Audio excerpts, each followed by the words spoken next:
ये बहुत दिनों पहले की बात है कि एक बार रूस में एक राजा और रानी रहते थे।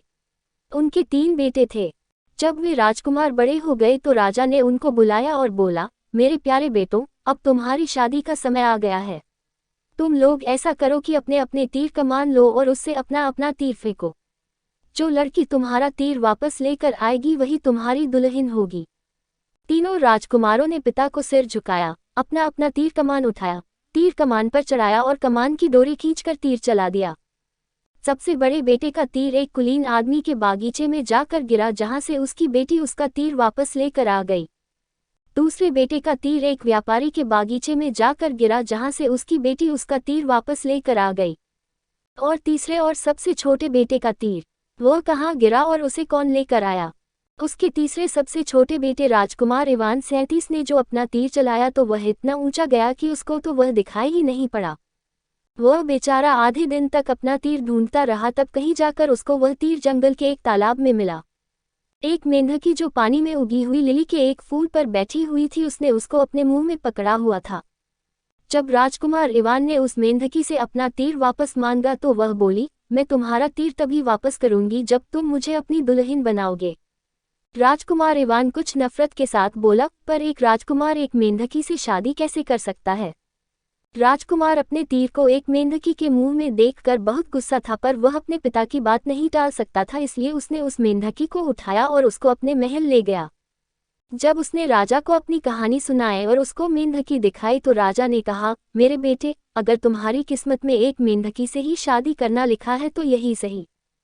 तो उस रविवार को 3 शादियां हुई। बड़े बेटे की शादी एक कुलीन आदमी की बेटी से हुई, बीच वाले बेटे की शादी एक व्यापारी की बेटी से हुई और तीसरे सबसे छोटे बेटे इवान की शादी एक मेंढकी से हुई। कुछ समय बीत गया तो राजा ने अपने तीनों बेटों को फिर बुलाया और कहा, मेरे प्यारे बेटों, मैं ये देखना चाहता हूँ कि मेरे किस बेटे की पत्नी मेरे लिए सबसे अच्छी कमीज बना सकती है। तीनों बेटों ने पिता को सिर झुकाया और अपने अपने घर चले गए। दोनों बड़े बेटों को तो कोई चिंता नहीं थी क्योंकि वे जानते थे कि उनकी पत्नियों को सिलाई आती थी, पर सबसे छोटा वाला बेटा दुखी मन से अपने घर आया। उसको दुखी देखकर मेंढकी कूदती हुई उसके पास आई और टर्राए, ओ राजकुमार इवान, तुम्हारा यह इतना सुंदर सिर लटका हुआ क्यों है? इवान बोला, आज तो मुझे नीचा देखना पड़ेगा।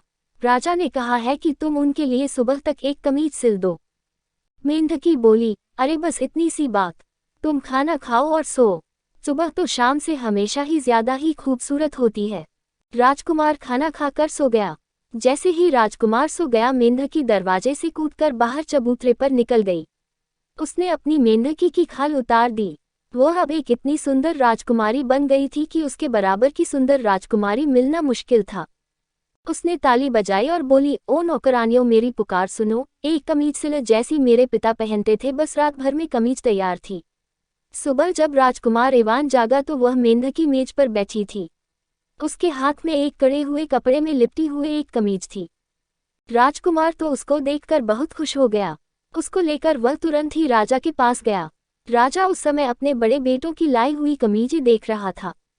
उसके पहले बेटे ने उसके सामने अपनी लाई कमीज फैलाकर दिखाई। राजा ने उस कमीज को उठाया और बोला, ये कमीज तो एक किसान के पहनने लायक भी नहीं है। फिर उसके दूसरे बेटे ने अपनी लाई हुई कमीज राजा के सामने फैलाई तो राजा उसको देखकर नाक भान सिकोड़कर बोला, अरे, इस कमीज को तो कोई बर्तन बनाने वाला भी नहीं पहनेगा। अब इवान की बारी आई तो उसने भी अपनी लाई कमीज राजा के सामने फैलाई। उसकी कमीज तो बहुत ही सुंदर सोने और चांदी के तारों से कड़ी हुई थी। उसको देखते ही राजा का दिल खुश हो गया और उसकी आंखों में चमक आ गई। वह बोला, हाँ, ये कमीज है राजा के पहनने के लायक। कमीजें दिखाकर तीनों राजकुमार अपने अपने घर चले गए। दोनों बड़े वाले बेटे बुड़बुड़ाते चले जा रहे थे, हम लोग इवान की पत्नी की बेकार में ही हंसी उड़ा रहे थे। लगता है कि वह जरूर ही कोई जादूगरनी है। फिर कुछ समय और बीत गया। राजा ने अपने तीनों बेटों को एक बार फिर बुलाया और कहा, मेरे प्यारे बेटों, तुम्हारी पत्नियों को अब की बार मेरे लिए सुबह तक एक डबल रोटी बनानी है। देखते हैं कि तीनों में से सबसे अच्छा खाना कौन बनाता है। इस बार फिर राजकुमार इवान फिर महल से बहुत दुखी होकर चला। जब वह अपने घर आया तो उसकी मेंढकी पत्नी ने पूछा, ओ राजकुमार इवान, तुम्हारा यह इतना सुंदर सिर लटका हुआ क्यों है? उसने उसको राजा का हुक्म सुनाया तो वह बोली, अरे बस इतनी सी बात, तुम खाना खाओ और सो। सुबह तो शाम से हमेशा ही ज्यादा खूबसूरत होती है। इस बीच दोनों बड़े बेटों ने शाही रसोई घर से एक बुढ़िया को बुलवा भेजा और ये देखने के लिए उसको इवान के घर भेजा कि देखकर आओ कि वह मेंढकी खाना कैसे बनाती है। पर मेंढकी ने भी यह भांप लिया कि उन दोनों के मन में क्या था। उसने थोड़ा सा आटा बनाया, उसको बेला और सीधे आग में डाल दिया। वह बुढ़िया ये खबर देखने के लिए जल्दी से सीधी उन दोनों भाइयों के पास आई तो उन दोनों भाइयों की पत्नियों ने भी ऐसा ही किया जैसा मेंढकी ने किया था। पर जैसे ही वह बुढ़िया वहां से चली गई, मेंढकी कूदकर दरवाजे के बाहर चबूतरे पर गई और अपनी मेंढकी की खाल उतार दी। वह अब एक इतनी सुंदर राजकुमारी बन गई थी कि उसके बराबर की सुंदर राजकुमारी मिलना मुश्किल था। उसने फिर ताली बजाई और बोली, ओ नौकरानियों, इतनी मीठी डबल रोटी बनाओ जैसी मेरे पिता खाते थे। अगली सुबह जब राजकुमार इवान जागा तो एक सफ़ेद कपड़े में लिपटी हुई एक करारी सी डबल रोटी देखकर बहुत खुश हो गया। वह उसको अपने पिता के पास ले गया। वहां उसका पिता उसके भाइयों की लाई डबल रोटियां देख रहा था। सबसे पहले उसने अपने सबसे बड़े बेटे के घर की बनी हुई डबल रोटी देखी। उसकी डबल रोटी चूल्हे की आग से बिल्कुल काली हो गई थी और उसमें गुठलियां पड़ गई थी। उसने गुस्सा होकर वह डबल रोटी रसोई घर में भेज दी। फिर उसने अपने दूसरे बेटे की डबल रोटी देखी तो वह भी आग से जलकर काली हो गई थी और उसमें भी गुठलियां पड़ गई थी। वह डबल रोटी भी उसने रसोई घर में भिजवा दी। पर जब इवान ने अपनी डबल रोटी राजा को दी तो राजा उसको देखकर बहुत खुश हो गया और उसके मुंह से निकला, ये है डबल रोटी जो शाही खाने की मेज की शान बढ़ाएगी। राजा ने उसी दिन शाम को एक दावत का इंतजाम किया और अपने तीनों बेटों से उस दावत में अपनी अपनी पत्नियों को लाने के लिए कहा। वह देखना चाहता था कि उसकी तीनों बहुओं में से कौन सी बहू सबसे अच्छा नाचती थी। एक बार फिर इवान महल से बहुत दुखी होकर चला। वह सोचता जा रहा था कि आज तो वह गया, वह मेंढकी बेचारी कैसे नाचेगी। जब वह अपने घर आया तो उसकी मेंढकी पत्नी ने पूछा, ओ राजकुमार इवान, तुम्हारा यह इतना सुंदर सिर लटका हुआ क्यों है। उसने उसको राजा का हुक्म सुना दिया तो वह बोली, अरे बस इतनी सी बात। तुम दुखी न हो राजकुमार इवान, तुम शाम को ऐसा करना कि तुम अकेले ही दावत में जाना, मैं तुम्हारे बाद में आऊंगी। जब तुम्हें बिजली की कड़क की आवाज़ सुनाई दे तो अपने मेहमानों से कहना कि तुम्हारी पत्नी अपनी गाड़ी में आ रही है। सो राजकुमार इवान उस दावत में अकेले ही चला गया जबकि उसके दोनों भाई अपनी अपनी पत्नियों के साथ आए थे। उनकी पत्नियों ने अपने सबसे अच्छे कपड़े और गहने पहन रखे थे। राजा और रानी, उनके बेटे और उनकी पत्नियां और सब कुलीन मेहमान खाना खाने बैठे ही थे कि अचानक बाहर बिजली कड़की और सारा महल हिल गया। सब लोग घबरा गए। इवान ने सब लोगों को शांत किया, घबराओ नहीं ओ भले लोगों, यह मेरी पत्नी है जो अपनी गाड़ी में आ रही है। तभी उसकी पत्नी अंदर आई। वह एक बहुत ही सुंदर राजकुमारी थी। वह नीले रंग का गाउन पहने थी जिस पर चांदी के सितारे जड़े हुए थे और उसके सुनहरे बालों में आधा चांद सजा हुआ था। उसकी सुंदरता को शब्दों में बखान नहीं किया जा सकता। राजकुमार इवान उसको देखकर बहुत खुश हो गया और वहां बैठे मेहमान भी उसको और उसके बढ़िया कपड़ों और गहनों के ही देखे जा रहे थे। लोगों ने खाना खाना शुरू किया तो बड़े भाइयों की पत्नियों ने देखा कि मेंढकी राजकुमारी ने भुने हुए हंस की हड्डियां अपनी दाईं आस्तीन में छिपा ली और बची हुई शराब उसने बाईं आस्तीन में छिपा ली। वे उसको देखती रही, हड्डियां एक आस्तीन में और शराब की कुछ बूंदें दूसरी आस्तीन में। जब खाना खत्म हो गया तो राजा ने नाच शुरू करने का हुक्म दिया। मेंढकी राजकुमारी ने नाचना शुरू किया। वह घूम घूम कर नाचती रही और मेहमान लोग पीछे हटकर उसका नाच देखते रहे। जब उसने अपनी बाईं आस्तीन हिलाई तो उसमें से एक चमकती हुई झील निकल पड़ी और जब उसने अपनी दाईं आस्तीन हिलाई तो उसमें से कई हंस निकलकर उस झील में तैरने लगे। ये देखकर वहां बैठे सारे कुलीन मेहमानों को बड़ा आश्चर्य हुआ। उसके बाद दोनों बड़े भाइयों की पत्नियों ने नाचना शुरू किया। जब उन्होंने अपना एक हाथ हिलाया तो उनकी भीगी हुई आस्तीन राजा के लाल चेहरे पर जाकर लगी और जब दूसरा हाथ हिलाया तो दूसरी आस्तीन से हड्डियां निकलकर राजा की आंख में जा पड़ी। ये देखकर राजा बहुत नाराज हुआ और नाच छोड़कर चला गया। पर इस बीच राजकुमार इवान ये देखकर बहुत खुश हुआ कि उसकी पत्नी एक बहुत ही अक्लमंद और सुंदर राजकुमारी थी। पर उसको डर भी लगा कि उसकी पत्नी कहीं फिर से मेंढकी में न बदल जाए, सो वह महल से चुपचाप खिसक लिया और घर चला गया। वहां उसने उसकी मेढक वाली खाल उठाकर आग में डाल दी। जब उसकी पत्नी वापस आई तो उसको घर में अपनी खाल नहीं मिली तो वह रो पड़ी और बोली, ओह राजकुमार इवान, ये तुमने क्या किया। अगर तुमने केवल 3 दिन और इंतजार किया होता तो हम लोग हमेशा के लिए खुशी खुशी रह रहे होते। अब हमको अलग होना पड़ेगा, और अगर तुम मुझे ढूंढना भी चाहोगी तो तुमको 1 BC और 9 जमीन के भी आगे भयानक पुरानी हड्डियों के राज्य में से होकर जाना पड़ेगा। ये कहकर वह एक भूरे रंग की कोयल में बदल गई और खिड़की से बाहर उड़ गई। 1 साल गुजर गया और राजकुमार इवान अपनी पत्नी को ढूंढता रहा। जब दूसरा साल शुरू हुआ तो उसने अपने पिता से आशीर्वाद लिया और अपनी पत्नी को ढूंढने चल दिया। ये तो पता नहीं कि इवान ऊपर चला या नीचे चला, दूर चला या पास चला, क्योंकि मैंने सुना नहीं, बहुत समय तक चला या थोड़ी देर तक चला, क्योंकि मैं इस बात का अंदाजा भी नहीं लगा सका। पर मुझे इतना पता है कि अपनी पत्नी को ढूंढते ढूंढते उसके जूते बहुत जल्दी ही टूट गए, उसके कपड़े फट गए और उसका चेहरा बहुत दुबला हो गया और वह पीला पड़ गया। एक दिन जब उसने अपनी सारी उम्मीदें छोड़ दी थीं और वह जंगल के एक खुले हिस्से में घूम रहा था तो वहां उसको एक झोंपड़ी दिखाई दी जो मुर्गी की टांगों पर खड़ी थी और बराबर घूमे जा रही थी। इवान बोला, ओ छोटी झोंपड़ी, ओ छोटी झोंपड़ी, मेहरबानी करके अपनी पीछे वाला हिस्सा तुम पेड़ों की तरफ कर लो और अपना सामने का हिस्सा मेरी तरफ कर लो। तुरंत ही वह झोंपड़ी रुक गई और उसमें अंदर जाने के लिए एक दरवाजा खुल गया। इवान उस दरवाजे में से उस झोंपड़ी में घुसा। जैसे ही उसने उस झोंपड़ी के अंदर पैर रखा तो उसको वहां एक बुढ़िया दिखाई दी। उस बुढ़िया ने इवान से पूछा, तुम कहाँ जा रहे हो?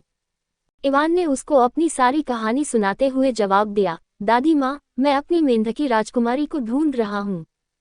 बाबा यागा ने अपना सिर न में हिलाया और एक लंबी सी सांस लेकर बोली, ओह राजकुमार इवान, तुमने उस मेंढकी की खाल जलाई ही क्यों? क्योंकि वह मेंढकी, अक्लमंद येलेना, ही तो तुम्हारी मेंढकी पत्नी थी। वो अपने ताकतवर पिता से भी बढ़कर अक्लमंद थी, इसीलिए उसका पिता उससे इतना नाराज था कि उसने उसको उसकी 14वीं सालगिरह पर 3 साल के लिए मेंढकी में बदल दिया था। राजकुमार इवान दुखी होकर बोला, लेकिन अभी मैं क्या करूं दादी माँ, मैं उसको ढूंढने के लिए कुछ भी करूंगा। बाबा यागा आगे बोली, अभी उसको भयानक पुरानी हड्डियों ने अपने कब्जे में ले रखा है और वहां से उसको छुड़ाना आसान नहीं है, क्योंकि आज तक उसको कोई मार नहीं सका है। उसकी आत्मा एक सुई की नोक में है, वो सुई एक अंडे में है, वो अंडा एक बतख में है, वो बतख एक खरगोश में है और वो खरगोश पत्थर के एक बक्से में है। वो बक्सा एक ऊंचे से ओक के पेड़ के सबसे ऊपर रखा हुआ है और वो पुरानी हड्डी उसकी अपनी जान से भी ज्यादा अच्छी तरह से रखवाली करता है। वह बूढ़ी जादूगरनी आगे बोली, लो ये धागे का एक गोला ले जाओ, इसको तुम अपने सामने फेंक देना, फिर यह जिधर भी जाए तुम इसके पीछे पीछे चले जाना, ये तुमको रास्ता दिखाएगा। बाबा यागा को उसकी सहायता के लिए धन्यवाद देकर इवान ने धागे का वो गोला अपने सामने फेंक दिया और जंगल में उसके पीछे पीछे चलने लगा। इवान चलता गया और एक साफ खाली जगह निकला। वहां उसको एक बड़ा कत्थई रंग का भालू मिल गया। वह उस भालू के ऊपर तीर चलाने ही वाला था कि वह भालू उससे आदमी की आवाज में बोला, मुझे मत मारो राजकुमार इवान, तुम्हें किसी दिन मेरी जरूरत पड़ेगी। राजकुमार को उस भालू पर दया आ गई। उसने उसको छोड़ दिया और आगे बढ़ गया। आगे जाकर उसको अपने ऊपर उड़ता हुआ एक सफेद नर बतख मिला। वह उसको भी अपने तीर से मारना चाहता था कि वह नर बतख भी आदमी की आवाज में बोला, मुझे मत मारो राजकुमार इवान, तुम्हें किसी दिन मेरी जरूरत पड़ेगी। राजकुमार ने उसकी जिंदगी भी बख्श दी और आगे बढ़ गया। उसी समय एक भेंगा खरगोश उसका रास्ता काटता हुआ वहां से गुजर गया। राजकुमार ने जल्दी से अपना निशाना साधा और उसको तीर मारने ही वाला था कि वह खरगोश भी आदमी आवाज में बोला, मुझे मत मारो राजकुमार इवान, तुम्हें किसी दिन मेरी जरूरत पड़ेगी। राजकुमार ने उसकी भी जिंदगी बख्श दी और अपने धागे के गोले के पीछे पीछे चलता हुआ आगे बढ़ गया। चलते चलते वह एक झील के पास आया तो झील के किनारे पर उसको एक पाइक मछली पड़ी हुई मिली। वह हवा के लिए तरस रही थी, उसको हवा की जरूरत थी। वह मछली बोली, मुझ पर दया करो राजकुमार इवान, मुझे इस झील में फेंक दो क्योंकि एक दिन तुमको मेरी जरूरत पड़ेगी। राजकुमार इवान ने उस मछली को झील में फेंक दिया और फिर अपने धागे के गोले के पीछे चलता हुआ आगे बढ़ गया। काफी शाम हो जाने के बाद वह एक ओक के पेड़ के पास आया जो बहुत ऊंचा और मजबूत था। उस पेड़ की सबसे ऊंची शाखाओं पर पत्थर का एक बक्सा रखा था जिस तक पहुंचना ही नामुमकिन सा था। इवान अभी यह सोच ही रहा था कि वह उस बक्से को नीचे कैसे लेकर आए कि कहीं से वह कत्थई भालू वहां आ गया। उसने अपने मजबूत हाथों से उस पेड़ का तना पकड़कर उसको जड़ से उखाड़ लिया। उसके ऊपर रखा बक्सा नीचे गिरकर टूट गया और उसमें से एक खरगोश निकलकर तेजी से भाग गया। तभी वह भेंगा खरगोश वहां आ गया। उसने उसका पीछा किया और उसको पकड़कर फाड़ डाला। जैसे ही उस भेंगे खरगोश ने उस खरगोश को फाड़ा, उसमें से एक बतख निकलकर ऊपर आसमान में उड़ गई। पल भर में ही सफ़ेद नर बतख जिसकी जिंदगी इवान ने बख्शी थी उसके ऊपर था और उसने उस बतख को इतनी जोर से मारा कि उसमें से उसका अंडा निकल पड़ा। अंडा ऊपर से गिरा तो झील में गिरा। ये देखकर तो इवान रो पड़ा। उस झील में अब वह उस अंडे को कैसे ढूंढेगा। पर उसकी खुशी का ठिकाना न रहा जब उसने देखा कि पाइक मछली उस अंडे को लिए हुए किनारे पर तैरती चली आ रही है। राजकुमार ने तुरंत ही उस अंडे को तोड़ा और उसमें सुई को ढूंढा। उसमें से सुई निकालकर उसने उसको मोड़ना शुरू किया। जितना ज्यादा वह राजकुमार उस सुई को मोड़ता जाता था वह भयानक पुरानी हड्डियां भी अपने काले पत्थर के महल में बैठा उतना ही ज्यादा ऐंठता जाता था और बल खाता जाता था। आखिर उसने वह सुई तोड़ दी और उस सुई के टूटते ही वह भयानक पुरानी हड्डियां भी मर गया। जैसे ही राजकुमार ने सोचा कि अब वह राजकुमारी को लेकर आए तो उसके सामने तो राजकुमारी येलेना खुद ही खड़ी थी।